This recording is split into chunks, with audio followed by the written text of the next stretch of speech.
One of the most difficult concepts I found in the risk management is to understand between the relationship between three line of defense or three line model, which is the new name for this concept. If you have the same kind of a difficulty or confusion about what is the three line of defense, stick to this video and I will be explaining to you in an easy to understand manner.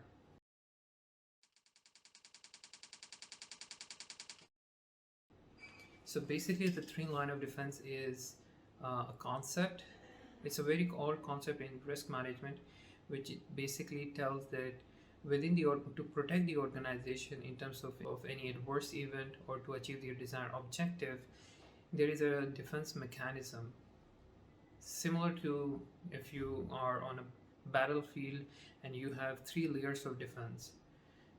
Within the organization, they also have certain layers of defense to protect them from any adverse event or any adverse issues. So the first line of defense is basically the one which protects at the very front end, and they are the management of the company, the functions, the departments within the organization.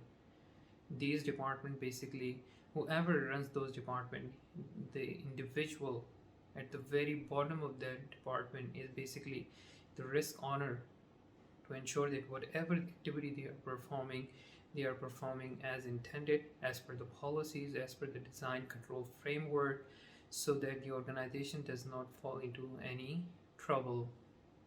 The second line of defense is basically the control function, we call it.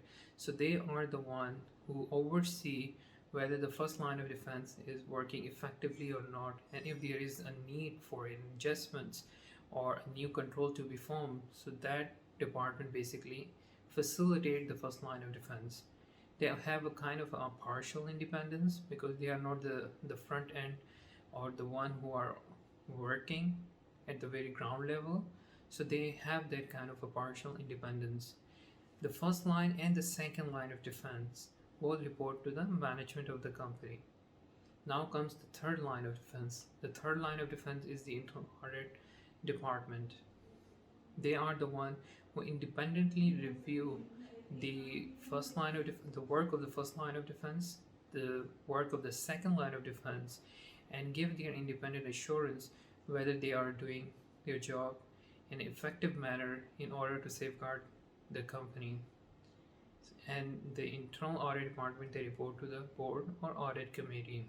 So in this video we have discussed about the difference between the first, second and third line of defense, and what are the departments within the company that falls under first line, second line and third line of defense. And lastly, we discussed about the relationship between the first, second and third line of defense. So with this, I will conclude my today's video, and I hope you have learned something new in terms of understanding the concept between first, second and third line of defense. And if you would like to understand more about different business topics, please do subscribe and share these videos with other people also to benefit from. And thank you for watching, and hope to see you in the next video.